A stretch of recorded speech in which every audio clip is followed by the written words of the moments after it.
Okay. Right. Yep. Good morning, everyone. I'm Elliot. Today with me is Noor. We'll be presenting to you on COP and dry. So I will start off. So from the video, from the get-go, I think he mentions that his belief, he believes in panpsychism, or at least that is his approach, which, if you recall from Marcus Gabriel, that was one of the approaches that he immediately dismissed and said was a serious mistake. But Koch was saying that it's a whole range, in the sense that panpsychism is very broad. The one that he subscribes to is one that applies to all of biology. So panpsychism is basically the belief that the mind exists in the universe and is something that is throughout the universe, in that sense. Yeah. So he mainly applies this to animals. So it says that because animals also are able to see, feel, and see in a spectrum and feel pain and pleasure, then therefore they too, in a sense, have consciousness. And so after that, he continues to talk about how he defines consciousness, which is consciousness is any experience. That's what he says. And he always uses the phrase, what does it feel like to be? So when he was posed with the question, does, say, IBM Watson have consciousness? So his response is, IBM Watson could show some sort of function or intelligence. And he was also saying about Siri and why consciousness was such a hard problem is because perhaps sometime in the future, they might be able to replicate human behavior in that sense. So it becomes difficult to distinguish whether that this so-called AI has consciousness.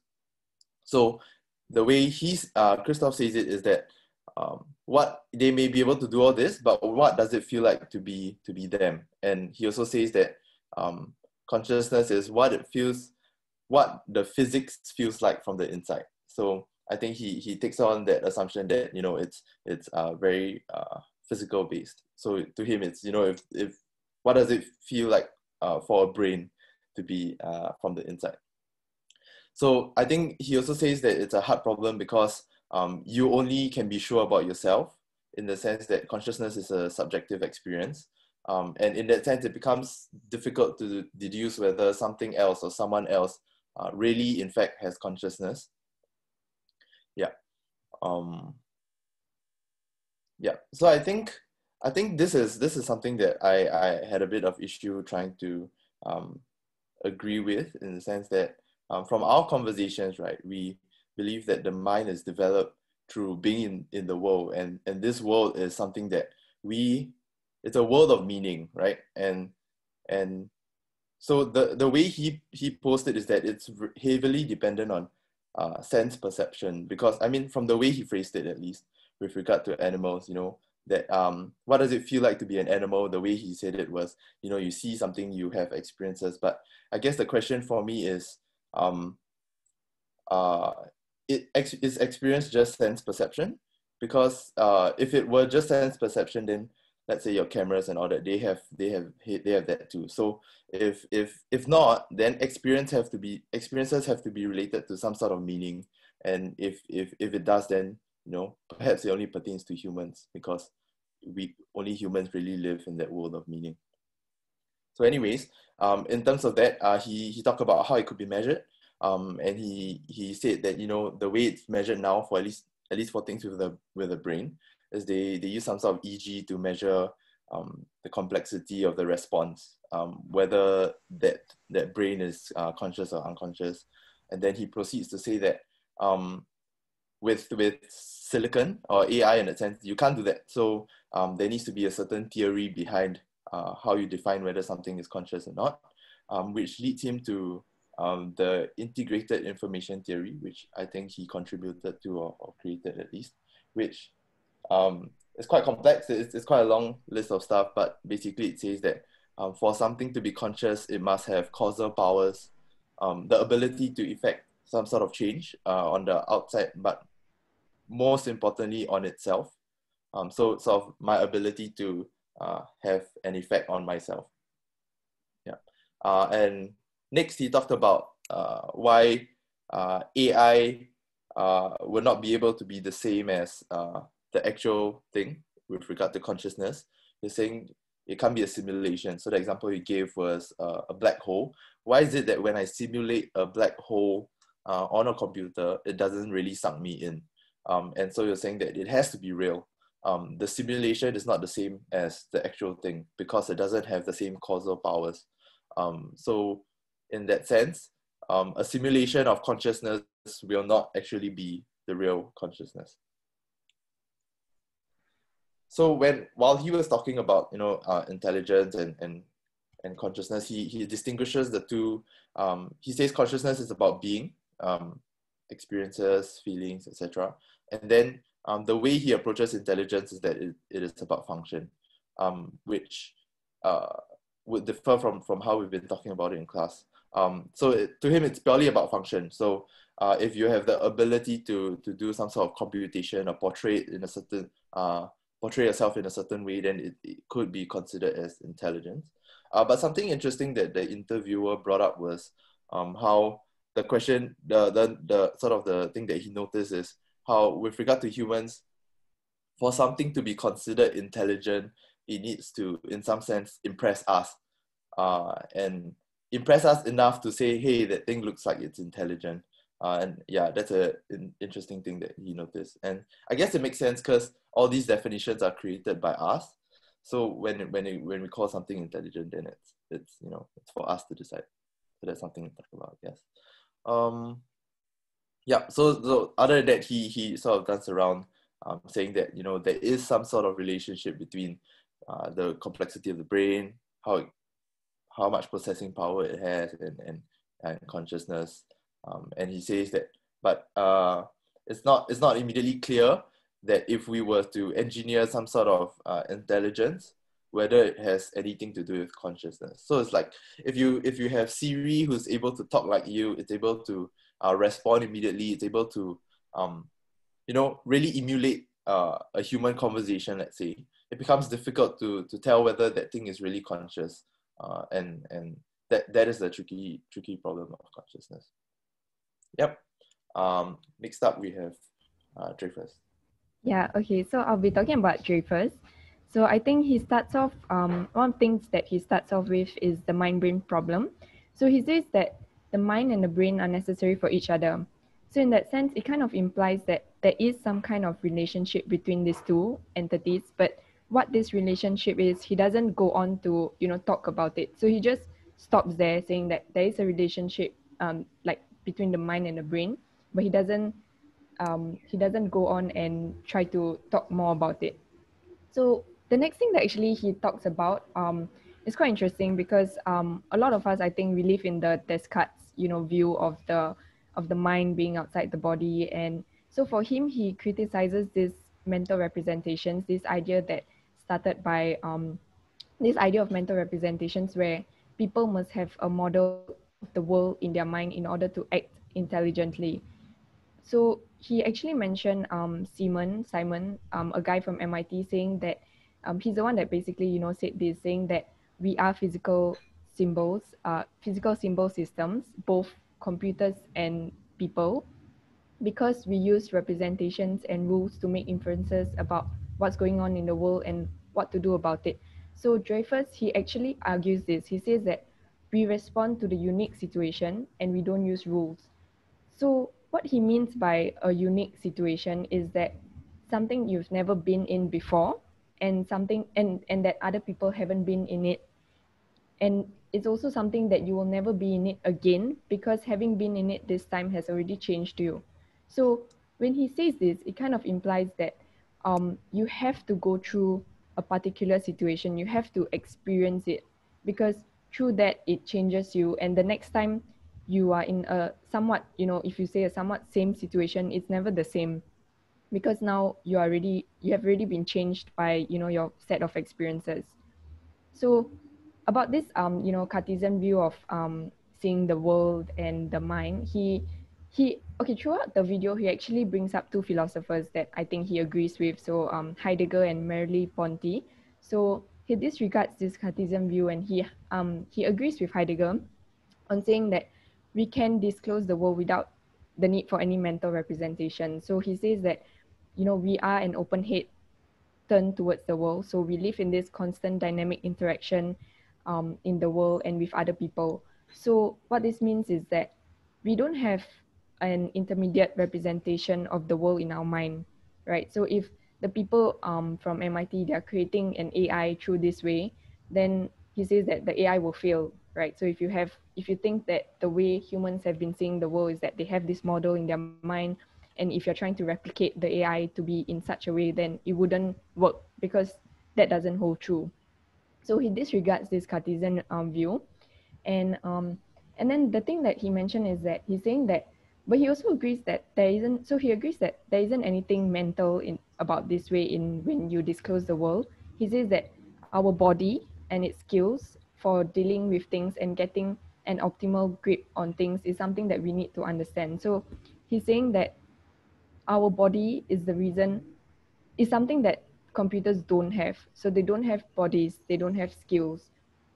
And so basically they wouldn't be able to, deal with things meaningfully, like deal with other entities, for instance, like how human beings have been dealing with other human beings.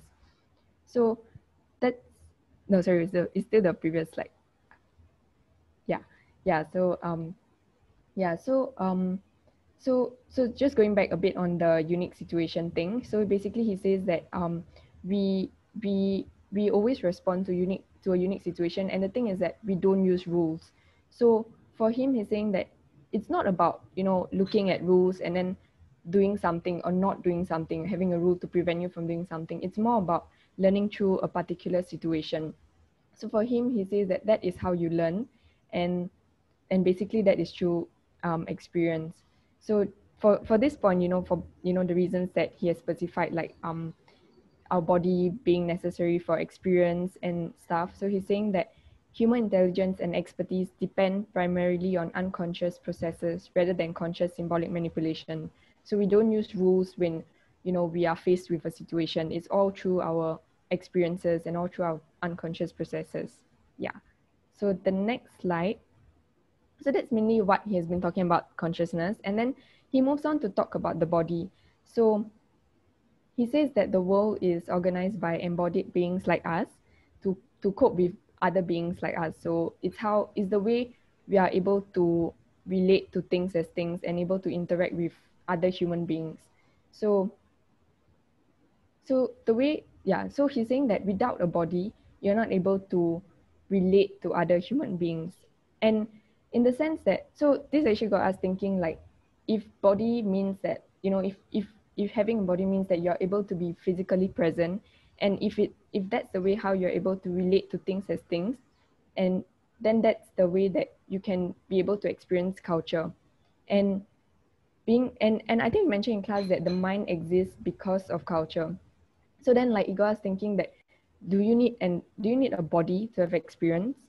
And so do you need a body to have experience? So does AI need to have a body to have experience? So what exactly is experience? Like, does it have to do with time, and so on and so forth? So he mentioned that, until computers can have bodies like ours and feeling like ours, they cannot be intelligent. So he sees body necessary to be intelligent, to have an experience. But but the thing is, for Dreyfus, he doesn't really clearly define what intelligence is, what experience is.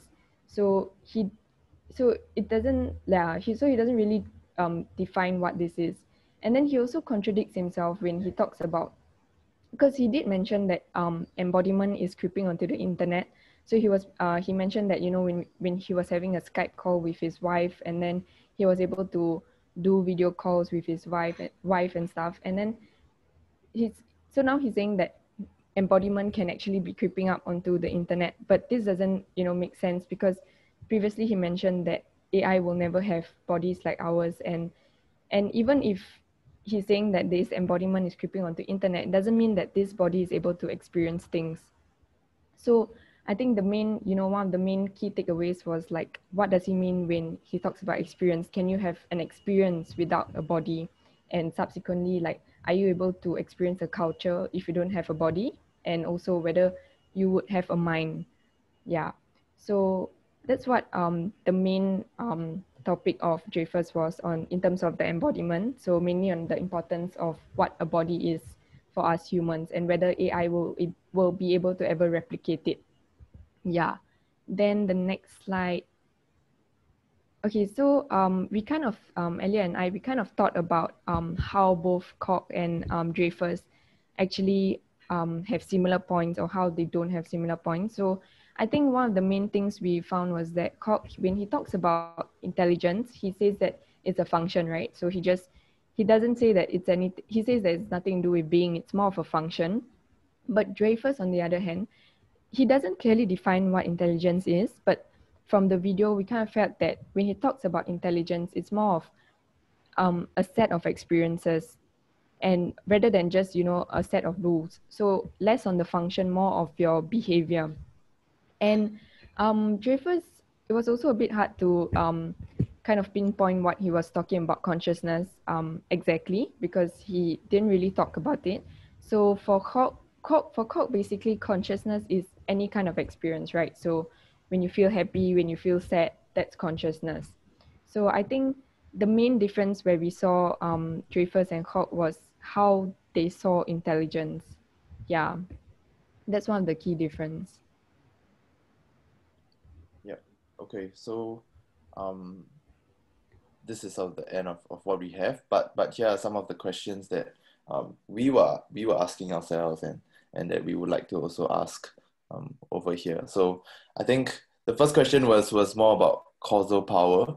While we were discussing, because according to Christoph's, according to Koch, integrated information theory, it's the ability for a physical system to be able to effect change on other things and itself. And that didn't seem like a very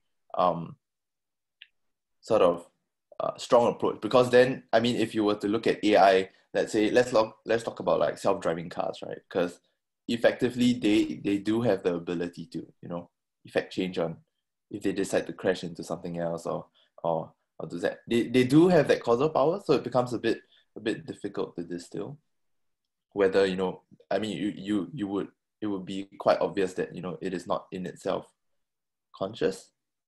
Yeah. Yeah, I'm not sure. Should we just be going through the questions or? Let's go through the questions and then see what people think, what your colleagues think.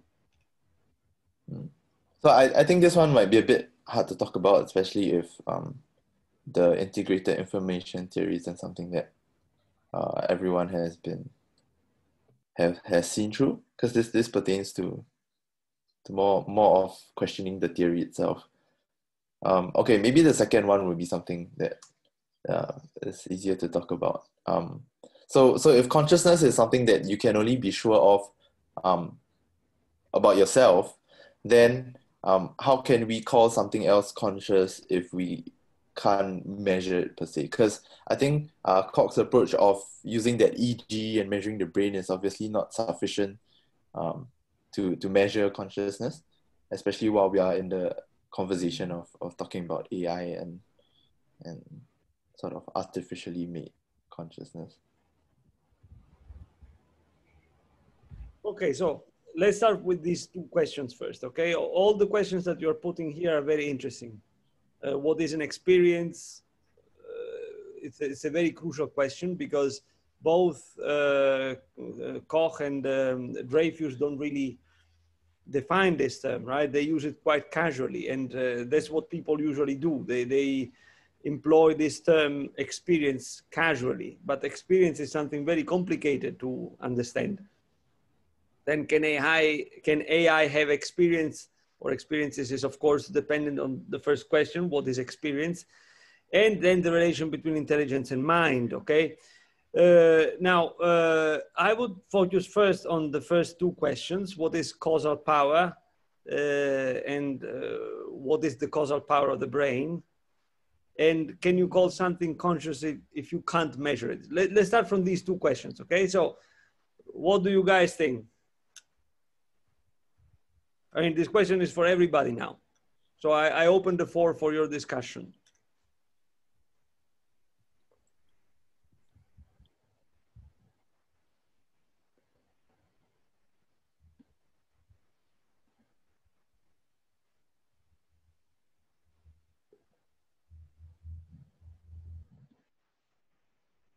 So, hi, Prof. And Elliot, great presentation. So, from what I understand, causal powers to be, it is like, I think that an analogy is that if, let's say, you have, I think it's a thought experiment, if I'm not wrong. You are a researcher. There's a researcher who is super knowledgeable and everything and knows everything about colors, down to the science of it, like everything regards to colors. She knows about the photons and the spectrums and everything. She's a color expert. But another problem is that she's colorblind, right?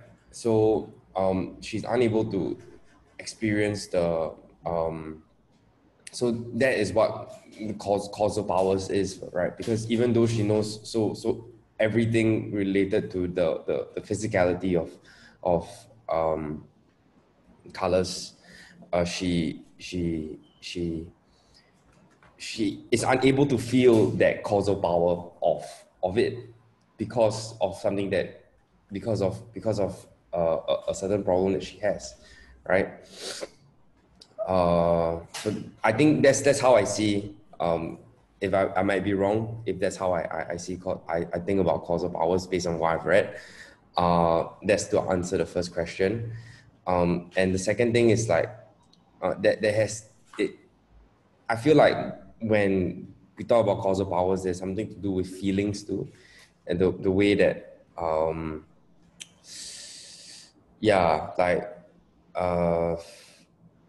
like feelings too, the way that, you know, Elliot was mentioning something about self-driving cars, and they feel like, you know, something could happen, but it's not through feelings, rather than it through a miscalculation of certain, maybe some variables. So, and that is on the possibly the programmer. Yeah. So it is not about the artificial intelligence in that way. Yeah, that's just what I'm thinking at the moment. Apologies if I don't make any sense. You brought up important points. So one has to do with the fact that you're basically saying that what Koch calls causal power in reality should be called feelings, right? The ability to feel. And at that point, we have to figure out what this ability to feel is, right? And who or what has it? What are the presuppositions for you to feel, right? So your point is quite valid, in fact. Anybody else?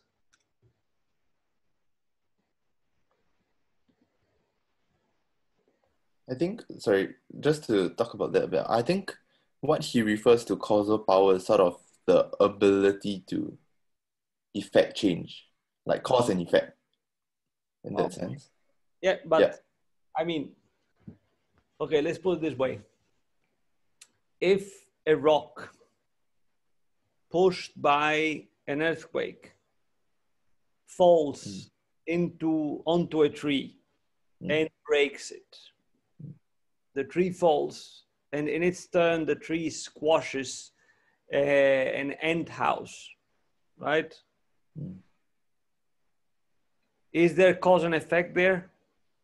Yes. Yes. What kind of cause and effect? Did any of these things feel anything? No. Yes, two of them probably did.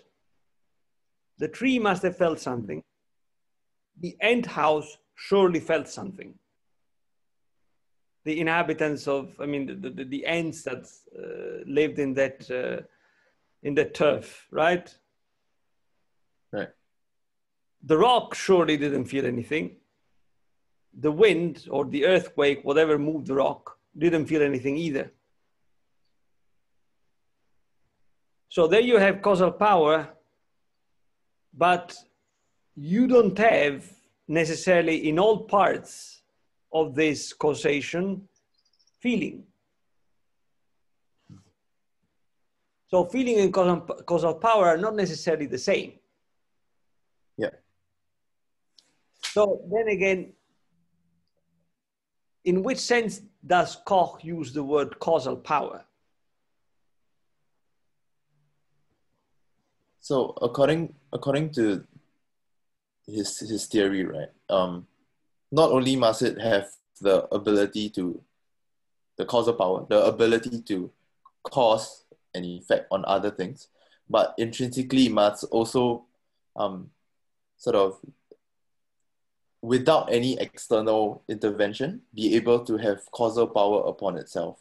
Okay, how do we call these things? There is a word to talk about these things. Can my dog have the power of affecting himself, of doing stuff to himself? Yeah. Yes, he moves, right? Hmm. When I take my dog down, I don't need to start a button and then my dog get activated by me starting a button on him. In fact, many times it's my dog that independently comes to me and wants to go down. Now, unfortunately, guys, you're not here because you will see that the moment I stop the Zoom conversation, he comes because he wants to go down. That very moment, right? So my dog, of course, has that ability. In fact, it's not that he has that ability, because if I say that I have something, it means that I am something else compared to what I have. I have a pipe, but I'm not my pipe, right? I have a lighter, but I'm not the lighter. I have a shirt, but I'm not my shirt. Whereas can I say I have a foot? Can I say that? With the say and meaning the same thing as when I say I have a pipe? Not exactly. No, because if you squash my pipe, of course I'm gonna kill you, but still, I don't feel diminished. But if you cut my foot, that's another story. Right? So I cannot fully say I have a foot. I am somehow also my foot. Okay?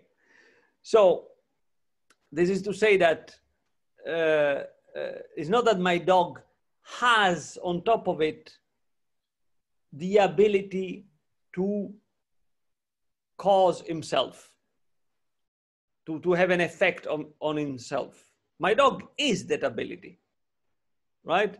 So how do we call these things that exist in this way? Living beings. Living beings. Living beings. Okay? So, first point. Notice one thing, guys. And I don't need it as a critique, but just as a way for you to reflect on how one shouldn't go by logic of authority. This Koch guy is one of the most important and celebrated neuroscientists in the West. He has worked at MIT, he has worked at Stanford. Based on what we just said, is he using words in a rational way? Is use of words, is it rational, precise, and to the point? No. He throws words as he fancies. What is the result of this throwing words right and left? Let's reflect on this for a second. This is important. What comes out of this misuse of words? Because we just saw that causal power per se doesn't talk precisely about what Koch is trying to talk about. We just saw that causal power, cause and effect, can be seen also in mechanical things, things that happen mechanically, the stone falling on something else, right? So what is the result of this misuse of words?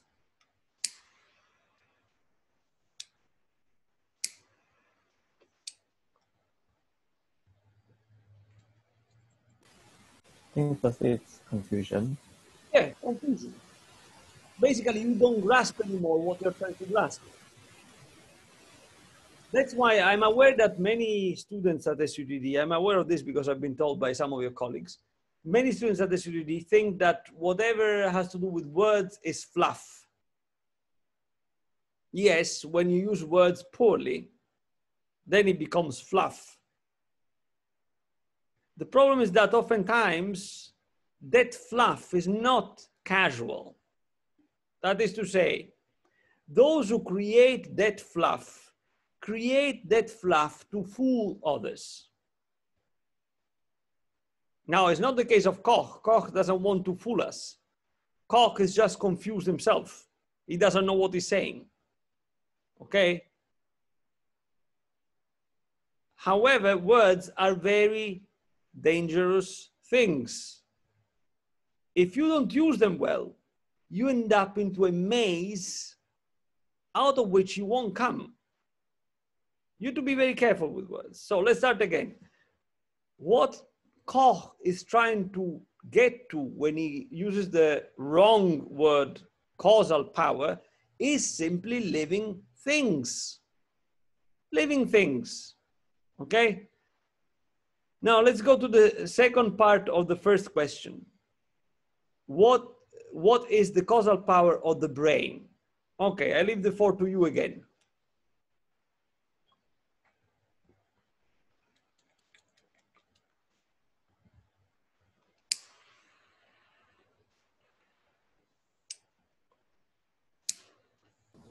We should be thinking about when he says what is the causal power of the brain, like what is how do living things relate to the brain, or does this question have something to do with feelings instead? Or I mean, like, because causal power is so poorly defined by Koch, this question, how will you, is there a way to rephrase the question? I think. Go ahead. Sorry, I think the idea here was sort of to, I think, because as up to now, anything that has causal power upon itself is a living thing, right? So then it becomes pretty obvious that we can replace the word with living thing. But I think for Koch, he's trying to expand the definition in that sense, trying to find out what is it that makes something conscious and consider if perhaps it applies to mechanical, artificial brains in that sense. So I guess within this question of what is the causal power of the brain, it sort of is within the brain itself. Is there sort of a interaction that it is causing upon itself? Whether it's the physical things within the brain, or the thoughts and mind, or the mind in itself that comes after. I think it's well, hard to... let's rephrase the question this way. We said that we're talking about living things, and living things feel. Okay? That's what we said. So let's pose the question this way, using the word brain that Koch is so in love with, as many other morons. Can a brain per se feel? The brain per se can feel. What is it that feels, actually? The skin. The skin feels. And the skin feels because it's alive. The skin of a dead person doesn't feel anything. You can burn a dead person, and certain people do, certain populations do burn the dead people. It's not that they scream. Whereas if you burn me, if I burn myself as I smoke in my pipe or a cigar, okay, I don't scream, but I do say, damn it.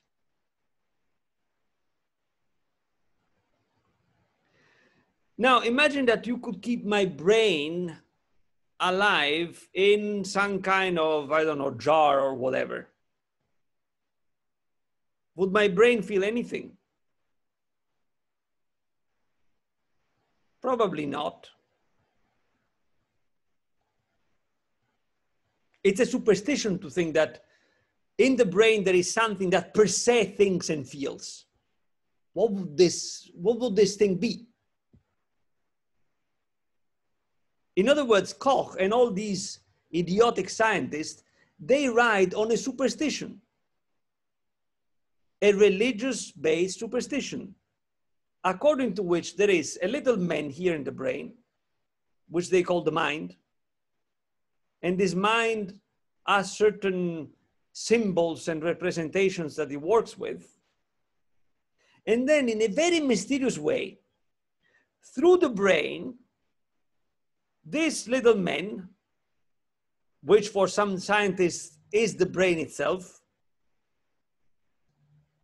commands the body, which in itself, the body is an inanimate, inert, inoperative per se thing, which then gets moved like I move a machine through some kind of mechanical contact.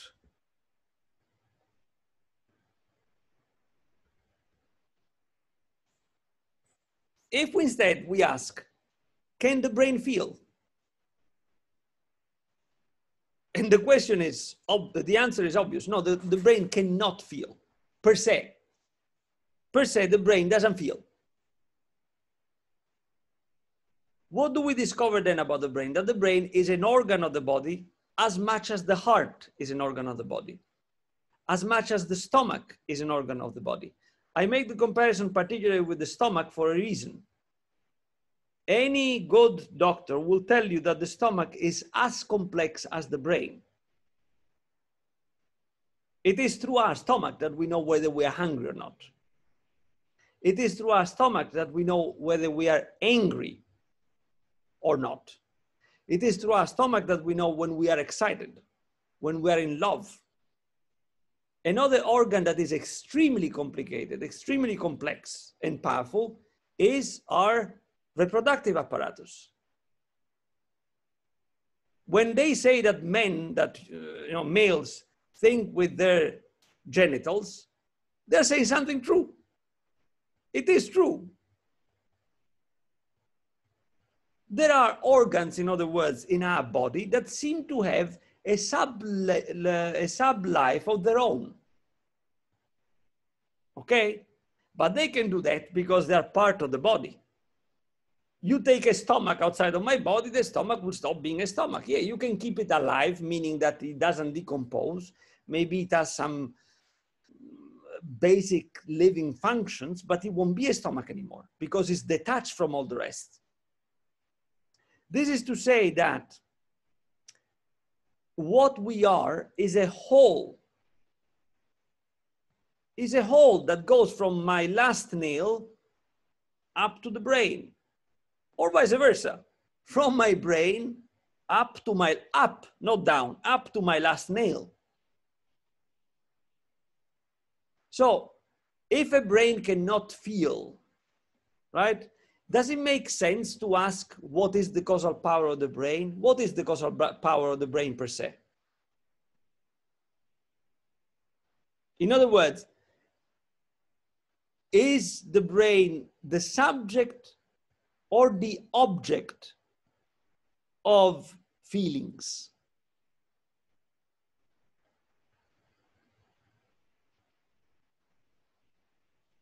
This is all that's where the question really is. So what do you think? Would it be better rephrased as what is the causal power of the body then? In that sense? Yeah, if you will, the problem not to understand is that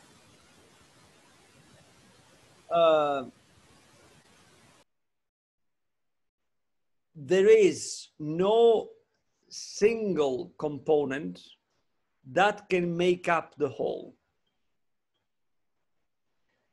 And that even when we look at the body, the whole, this whole is in such a complex relation with whatever is not itself. So with the table, with the couch, with a lot of things, that is very difficult to say, maybe impossible, and maybe is put in the wrong way, to say which one is the subject, which one is the object.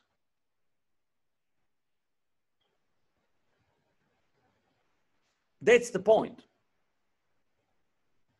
And that's because my body in its entirety is alive.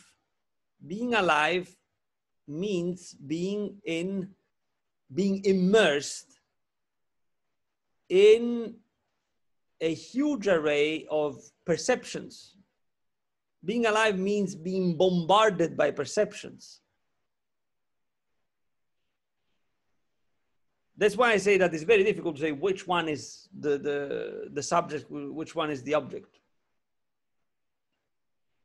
I just know, and that's the minimum thing that I can say with certainty, that there are certain things that are alive, and these things are immersed in perception. Are we all on the same page about this?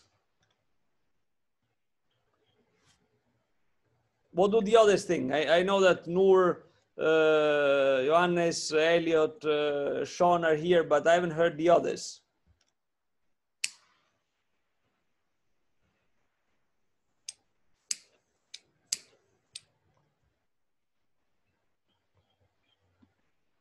What do you guys think? Hi, Prof. I I like to think of it from a more like I try to relate it with like from what you say, like this, like just now we were discussing whether the skin feels, right. It kind of triggered like some knowledge I have with like science, which is the skin has sensors on it, and it basically sends like a signal to your brain, and then from there the brain sends another signal back to your skin, and that's why you are able to feel that pain on your skin. So no. okay. You are able to create a representation of your pain because your brain works in a very particular way. Okay? But you feel because you feel. Not because the brain does anything.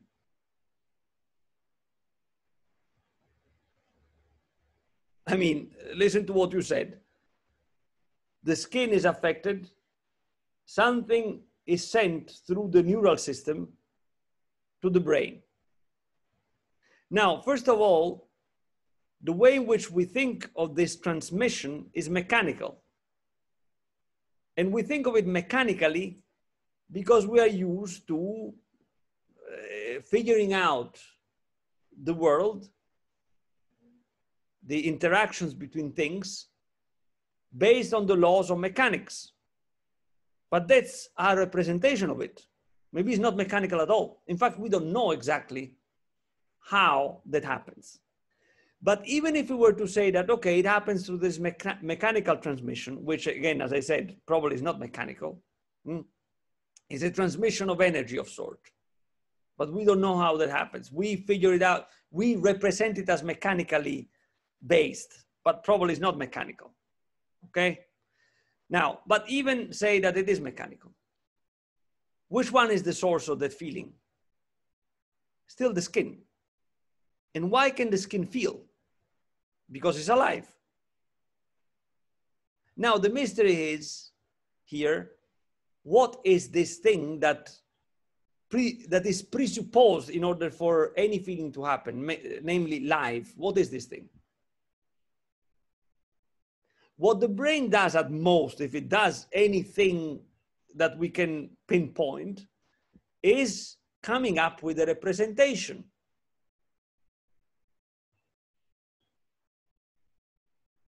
And saying, oh, the origin of this feeling is fire, for example. And give a name to that feeling. That's what the brain, if it does anything distinctive, at most does. But it's not that the brain creates the sensation. At most, it names it. And again, let me stress this part, at most. At most.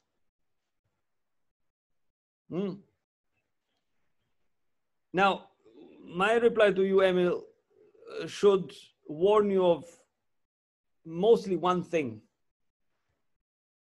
The scientists use, in a very naive way, a lot of mental representations, the frame of which they don't check. The mental representation here at work is that of mechanicism.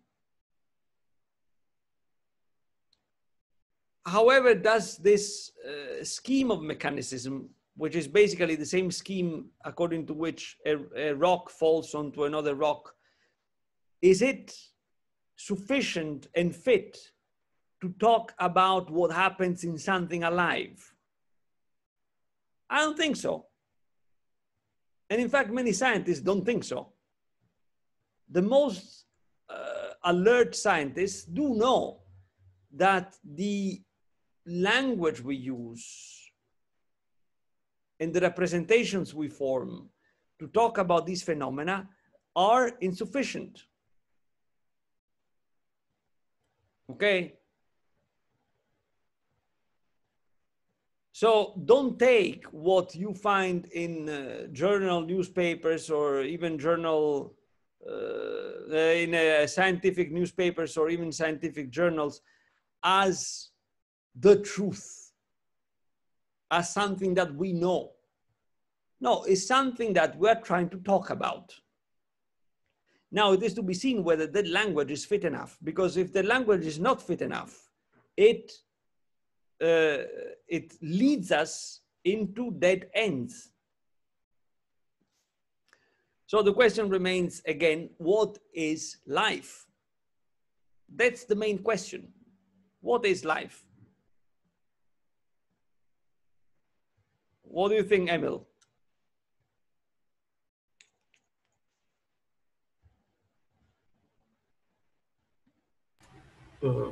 I think firstly, life means that the body on its own is able to function without the help of without external assistance. But at the same time, now I'm thinking like, what if someone's on life support? Is he alive or not? But yeah. But I would say one more important element is something that is able to make decision on its own. But I don't know. Wouldn't you say that a plant is alive? You recognize a living plant from a dead plant.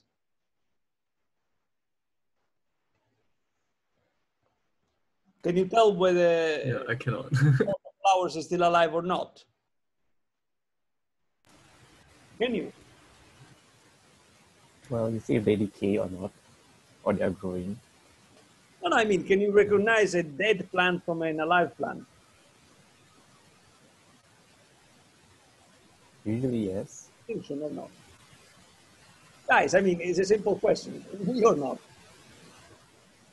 Yes. Yes, we Yes, can. yes, yes, yes. Now, does a plant take any decision? You know, I can see my dog moving around and I can wonder, oh, why did he go there? Maybe, yeah, my dog is capable of some kind of decision process, right? I don't know how, but I see that it does stuff.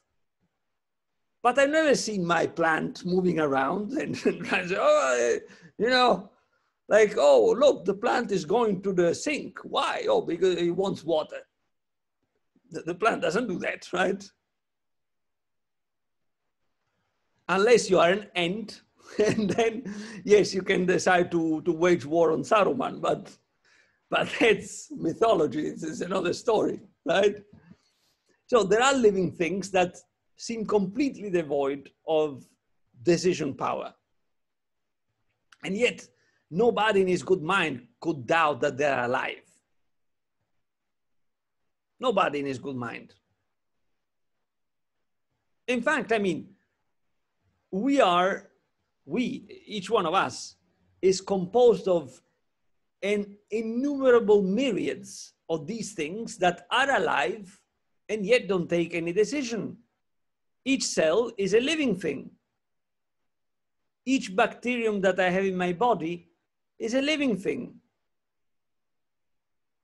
And yet, I mean, it would be absurd to say that my cells, my liver cells, have taken the decision that from now on, we're gonna reject cognac because we detest it. Right? They take any shit I give them. So using the concept of decision ability to talk about living things is not comprehensive enough. Decision pertains to a certain class, to a certain species of living things. But life per se doesn't necessitate or doesn't imply decision making. So again, what is life? What is the minimal thing that we can say about life? The minimal characteristic that we can observe in everything that is alive. One thing is that it has a power of motion.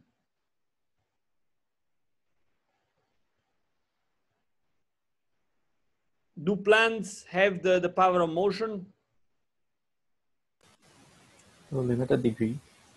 Yeah, I mean, they grow, right? Some of them can even move minimally, like the sunflower, like the olive tree's leaf. The olive tree's leaves are two-faced. One has the color of silver, the other one has a deep green color. The olive tree's leaves turn the deep green towards the sun. This can be observed. There are moments in the day in which you can see the switching, right? So certain plants are even capable of some kind of minimal movement in terms of deep, placing themselves in a different way. But for sure, they have the power of growth. They grow. So from short, they become taller.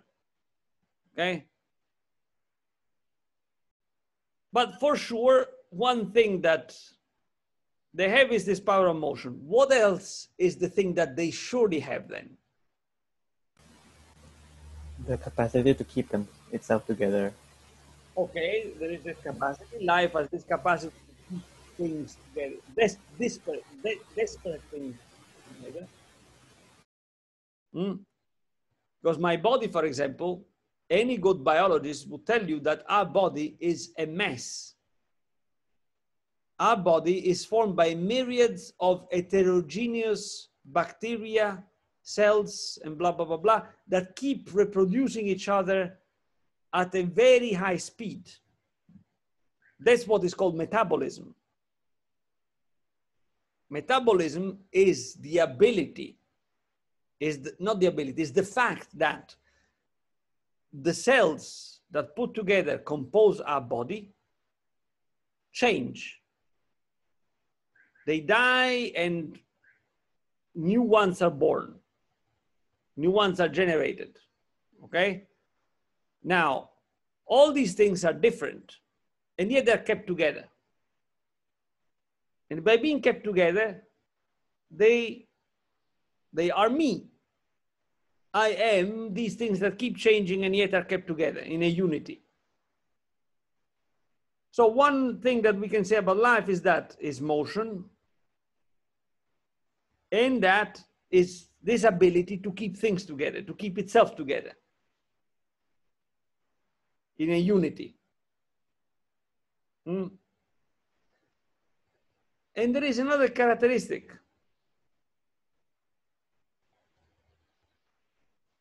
Try to think of it. Of reproduction. Reproduction is one, is part of the motion thing.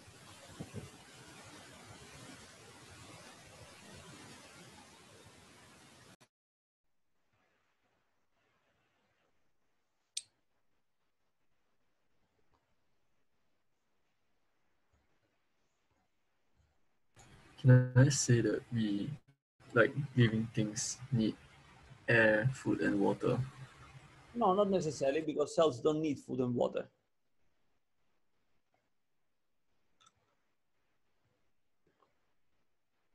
A cell is a living thing. It lives. It doesn't need water the way we need water. It needs certain particles of what composes water, but it's not water. It's not that the cell says, oh, I'm so thirsty, I want some ice cold water. Whereas the Chinese cell says, no, I want warm water.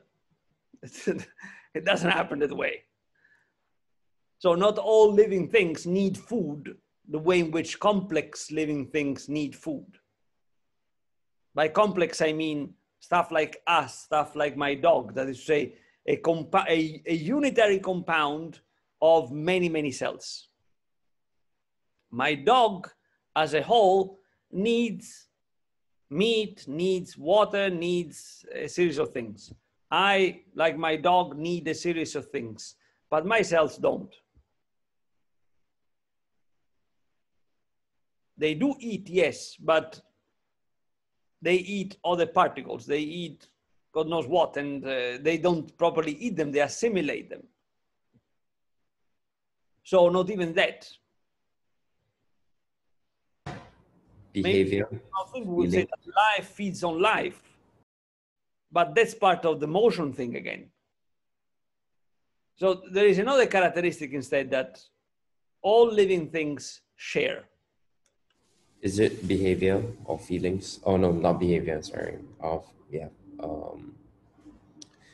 Feelings is the, as we mentioned earlier in the lecture, or the first few weeks, is some low form of consciousness, at least. Yeah, consciousness. If you poke a cell, you can see this online if you go look at experiments performed on cells. How do they perform experiments on cells? They put them under very powerful microscopes, and then they try to inject stuff in these cells with micro needles, right? What you can see is that when the cell is poked, it moves. It tries to get away. And in fact, what we call feeding of a cell, right, is the moment in which the cell englobates, swallows down another cell or another organic thing. In order to do that, there must be some kind of feeling, some kind of awareness, consciousness. So all that is alive is not that it has consciousness, it is consciousness at varying degrees. Of course, my consciousness is much more complex than the consciousness of a cell. But each cell is somehow conscious. Not conscious in the sense that it tells itself, oh, look, what a nice piece of RNA. I want to get that one, not that one. It doesn't go through this process, right?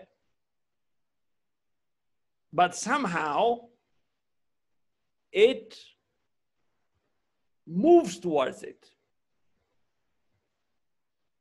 Somehow. So all living things are conscious one way or the other. When I say one way or the other, I mean at different degrees of consciousness. All right. So this brings us to the second question. Sorry, Prof.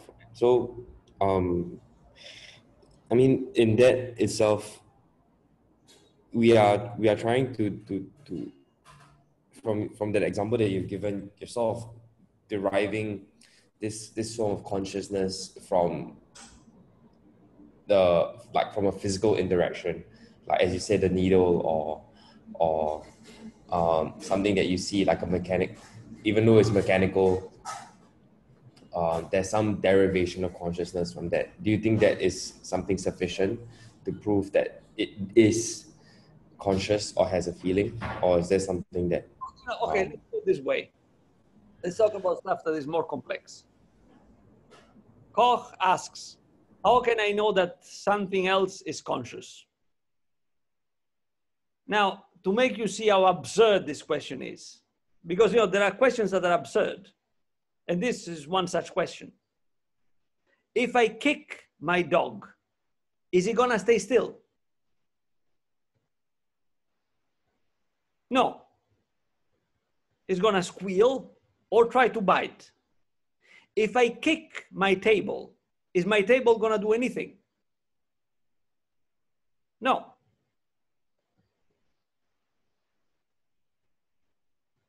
So which one is conscious of the two?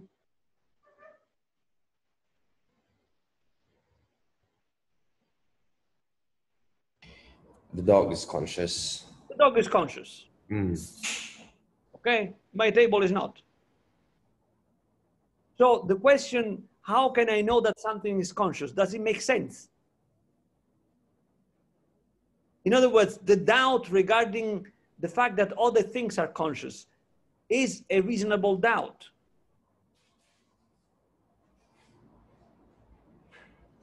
No, it's an idiotic doubt. It's stupid. Of course other things are conscious, you idiot. How else the sunflower would turn towards the sun? Because someone goes there and turns it? Oh yeah, okay. You must feel the sun. There is a feeling there. Now, how these feelings works precisely, we don't know. But this has to do with the mystery, and it's a mystery not in the sense that it comes from some kind of divine thing. It has to do with the fact that our way, I call it mystery because our way to talk about it is inadequate. So we haven't figured out a proper language, a proper representative discourse to talk about these phenomena, chiefly the phenomenon of life. But the fact that they exist is beyond doubt. Beyond doubt. So asking, as Koch does, how can I know that something is conscious, is completely idiotic. Is an idiotic question. There are no other words to define it. It's idiotic, it's stupid. It goes against any evidence. Now, you know what Aristotle said about people who go against evidence? That you shouldn't talk to them because it's like talking to a mad person. If someone is convinced to be Napoleon, there is no way you're going to convince him of the opposite because this guy doesn't see the evidence, namely that he's not Napoleon.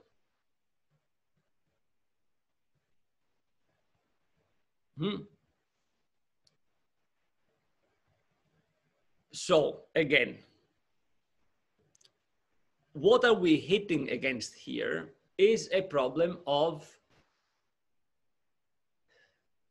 is the problem of the fact that in the specific case, Koch, but in this sense is in the company of many others, do not check, do not keep in check the vocabulary that they use to talk about things. Okay? And then they come up with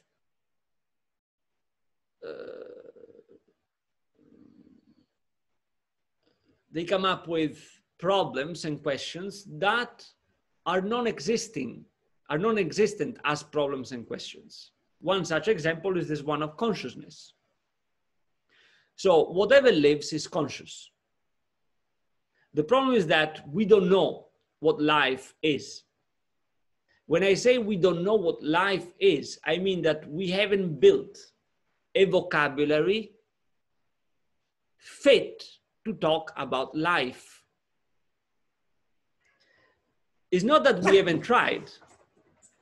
The history of philosophy can be seen as a history of different attempts to build a fit vocabulary to talk about different phenomena. Now, one of these attempts is the Platonic attempt, based on which much of modern science, physics mostly, works. According to this attempt, how is life explained? Life is explained in terms of some kind of power, causal power, that then, according to Descartes, who is a sort of Platonist, resides in one particular part of the body, which is the brain, and out of this particular part of the body controls the rest of the body. Is this fit to talk about the phenomenon of life? No, it is not fit. Already Aristotle noticed that it's not fit, because you are presupposing a division between this thing, the soul, Plato called it, that somehow in a very mysterious way is in touch with something that is not soul. Whereas Aristotle said, why instead don't we say something more minimal and more sure in terms of observation, namely that certain bodies, that is to say, bodies that are configured in a certain way, are alive. So maybe we can make the hypothesis that given a certain body, given a certain kind of body, we are going to have life. And then we can say, again, staying at what we can observe, that certain types of life are capable of thought. Certain others are not. If you put it the Aristotelian way, then you end up saying that, oh, wait a second. Life is linked to a certain type of body, and intelligence is the result of a certain type of life, hence of a certain type of body. Hence, the origin of intelligence is not some kind of separate entity that you call the soul or the mind that then interacts with the body. But the origin of intelligence is a certain type of body, a certain type of bodily organization. Now, even the Aristotelian way is controversial, because at the point you enter into the question of a kind of chicken-egg kind of problem. What comes first? Life that organizes scattered matter, or scattered matter that somehow gets together and gives rise to life as we know it? That's a kind of chicken-egg problem.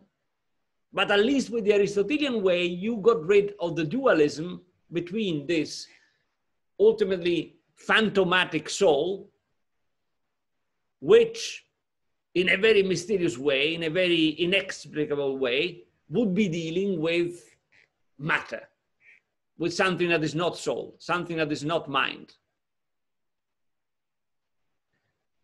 This is to say that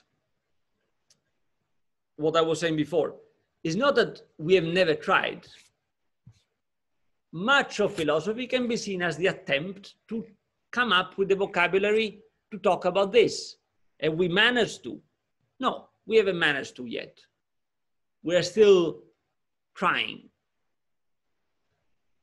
Koch is caught, unbeknownst to himself, is caught in a Platonic / Cartesian discourse, the limits of which he doesn't see.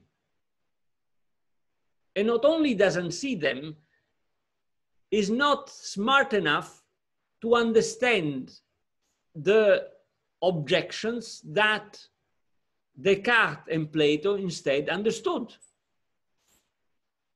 If you read Descartes, for example, Descartes spent a good amount of his writings trying to figure out where precisely in the brain the mind would be. He came up with the theory of the glans pinealis, he calls it. There's a little gland that should be somewhere in the brain. And in this gland, the mind would find place. Then when he was pressed hard, mostly by Queen Christina of Sweden, who was a very learned woman, and she asked, okay, let's suppose that the mind is in this gland. You still have to explain to me how an immaterial thing deals with a material thing. Where is the point of contact? And he couldn't. Now, Koch is caught in the same thing.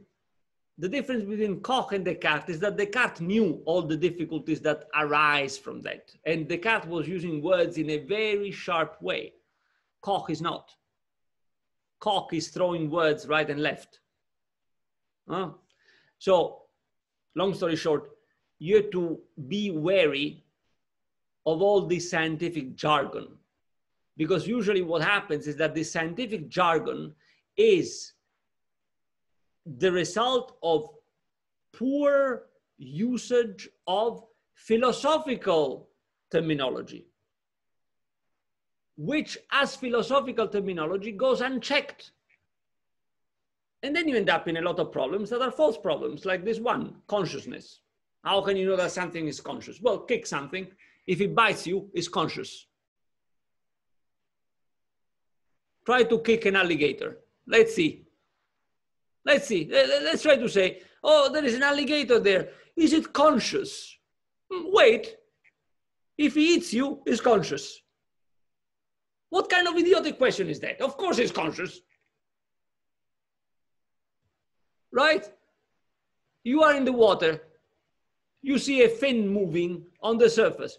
Oh, is that conscious? Let's wait. If it tears you apart, it's conscious. Right? In other words, let me ask you this, guys, because I get really animated about these things. Do you feel that I'm exaggerating, or you can see what I'm saying?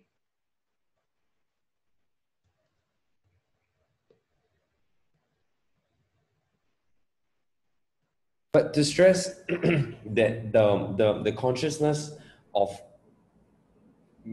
me is different from that of the consciousness of the animal, of the dog or the alligator, and the consciousness of the dog and alligator is different from that of the plant or the mushroom, and that kind of consciousness is also different from the consciousness of a cell. But all in all, we do have consciousness. Right, got it. Yeah, so the question becomes, what is the difference? Even before asking how does this difference come about, we must understand what this difference is, right? So what do you think is the difference between the consciousness of a plant and the consciousness of a dog? Let's start from that.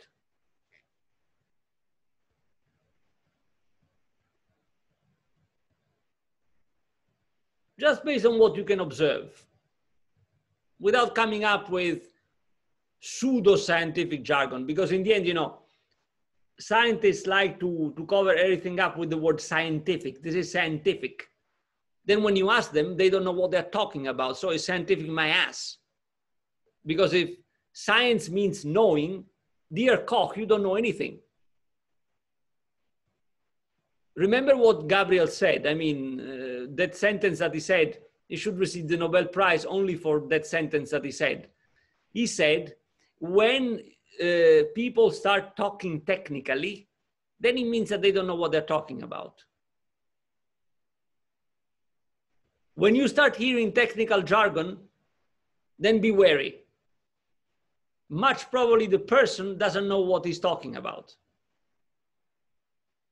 If you know what you're talking about, you should be able to talk about that in layman words. Of course, that implies that you must be able to think straight. And thinking straight means to know what you are saying with each word. Now, how do you know that you are actually saying something with each word? When each word tries to grasp something that you can see. Example, consciousness. What does the word consciousness try to grasp?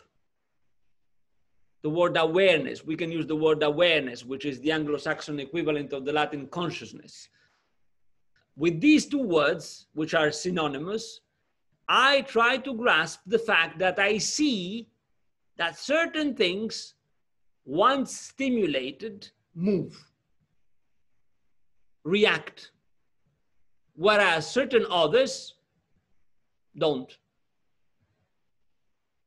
So if I kick my table again, nothing is going to happen.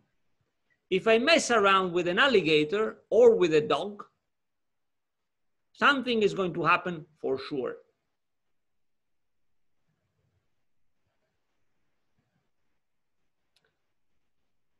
That's what I mean when I say using word properly. Using them in such a way whereby you are sure that you are pointing at something with a word. So when they start using technical words, technical jargon, start pressing them. And you'll discover 99.9% of times that they don't know what they're talking about. What we've been doing with Koch so far is an example of this. So what is the difference between the consciousness, say, of a plant and that of a dog? Try to think about it.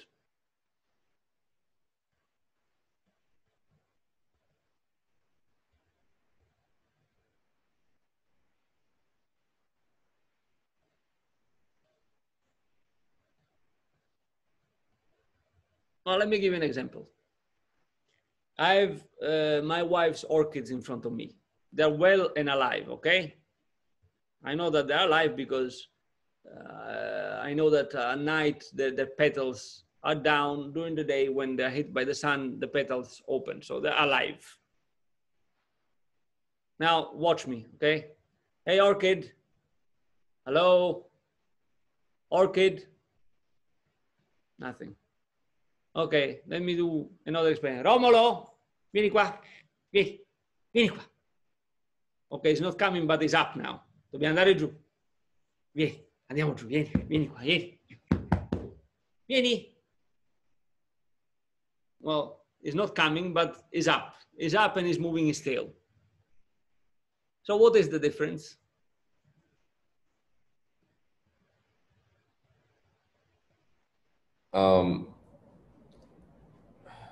I think that is something that I might need to think about for a second. Should we? Not only Sean, everybody. I mean, if anybody no hypothesis.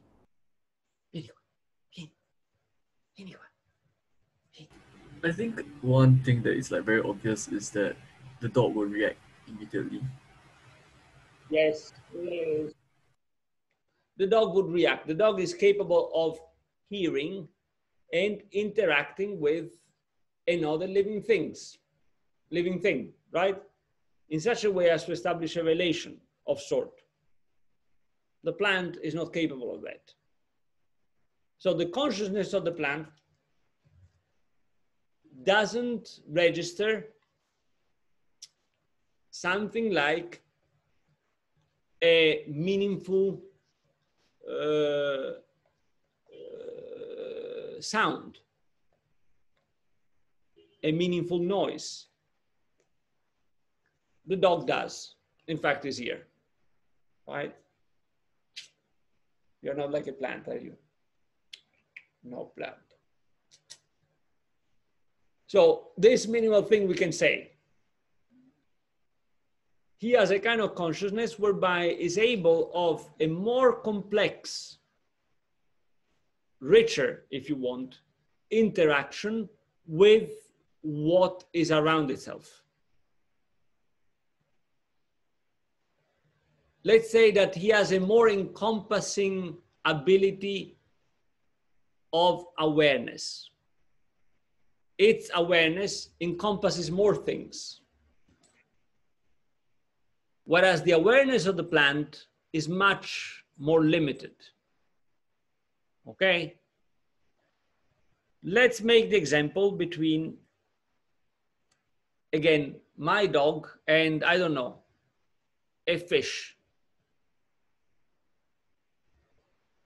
If you, does any of you have fish at home? In an aquarium? Or whatever? Now, if you call the fish, is the fish gonna come to you? No, right? Even hamsters. I never had hamsters, but I know people who have them. I know people who have rabbits even. I've noticed that when you call them, yes, do they hear you? Yeah, they hear you because you can see the rabbit moving the ears. Do they come? No, they don't come. So the difference then between the dog and the hamster is that once the dog has perceived a certain kind of noise, he is able to react according to some kind of discernment of what that noise can be. So for example, when my dog hears a noise from the outside, he barks. When he hears me calling him, he comes. Whereas when a rabbit hears a noise from the outside, he moves his ears. When a rabbit hears my voice, he moves his ears. That's it. He doesn't come. So the rabbit behaves the same way to any kind of noise. The dog doesn't.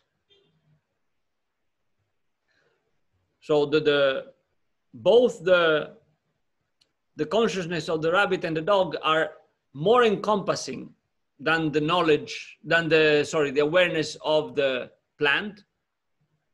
But the awareness of the dog is capable of some kind of discernment that we don't observe in a hamster or in a fish or in a rabbit. Right? Then if we go at a higher level, and this is going to be the point that then is going to allow us to talk about experience, which by now I think we'll have to talk about next week, next time we meet, so on Friday. What's the difference between my consciousness and the consciousness of my dog? My consciousness and my dog's consciousness.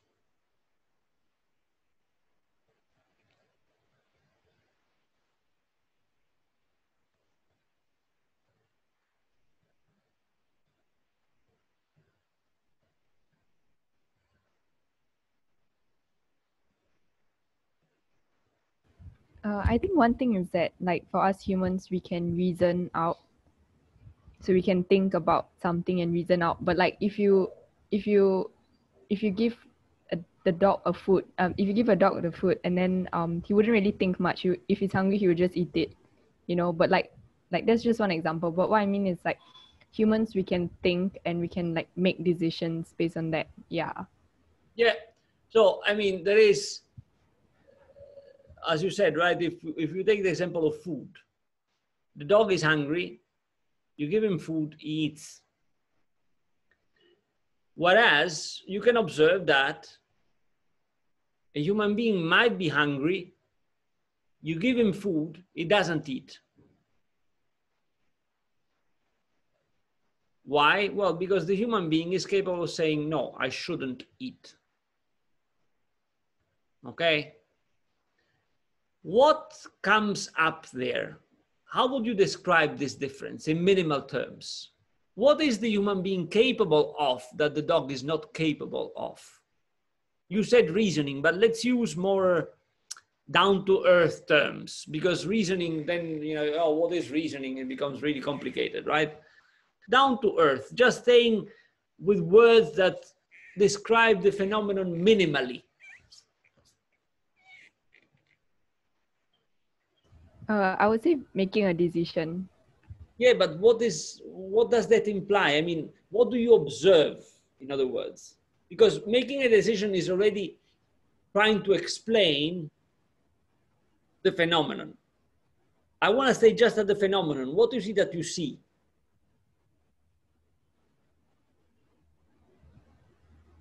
It's capable of acting in non-deterministic manner. Which means what, exactly? I mean, again, staying at the phenomenon.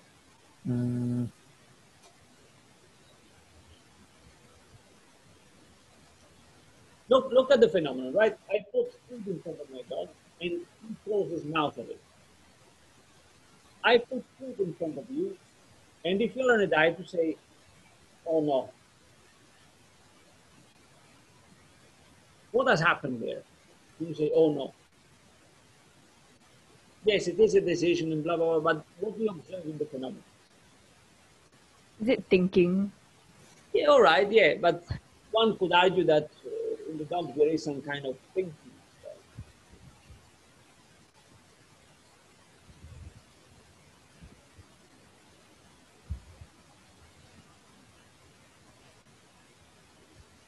Can we say that what the human being shows is some kind of distancing?